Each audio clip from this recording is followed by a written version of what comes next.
రేవంత్ రెడ్డి మీద డైరెక్ట్ గా మీరు ఒక విధంగా ఆయన డైరెక్ట్ విమర్శ చేస్తున్నారు.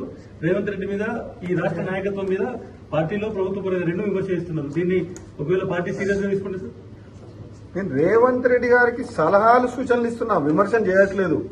అది కూడా ట్వీట్ లో కూడా పాలకులు అన్న, ముఖ్యమంత్రి అనలే, రేవంత్ రెడ్డి అనలే. పాలకులు ఎవరైనా సరే, ముఖ్యమంత్రి కావచ్చు, మంత్రులు కావచ్చు, ఎవరైనా సరే డిజిటల్ మీడియా సోదరులని అవమానించకూడదు, అది సబబు కాదు అని చెప్తున్నా. ఇప్పుడు కూడా రేవంత్ రెడ్డి గారికి, ముఖ్యమంత్రి గారికి మంచి పనులు చేయండి, ఆవేశపూరితమైన ప్రసంగాలు మాట్లాడి ప్రతిపక్షాలను తిట్టి తిట్టి తిట్టి తిట్టి ప్రజలందరూ అసహించుకుంటున్నారు.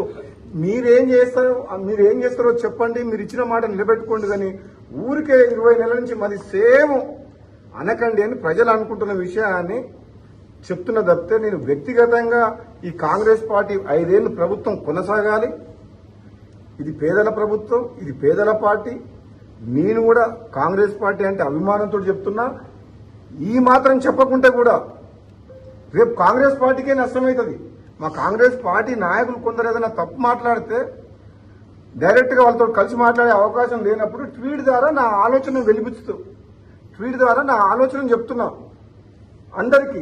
అక్కడ నేను ఒక్కరిని ఉద్దేశించి చెప్పట్లేదు, ఎవరైనా సరే ఈ విధంగా చేస్తే బాగుంటుంది అని చెప్తున్నా.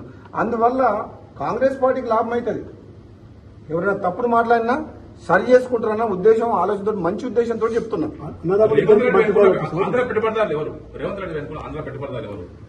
ఇక మీకు 1, 2, 3, 4, 5, 6, 20 మంది ఉన్నారు.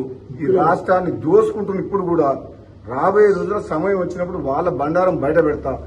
ఏది ఏమైనా తెలంగాణ రాష్ట్ర సంపద లూటీ విషయంలో గాని, కాంట్రాక్టుల విషయంలో గాని, భూముల విషయంలో గాని, ఇసుక మాఫియా విషయంలో గాని, ఏ విషయంలో సరే తెలంగాణ ప్రాంతానికి, ప్రజలకు అన్యాయం చేసే పని ఎవరు చేసినా బహిరంగంగా మాట్లాడతాం. Thank you.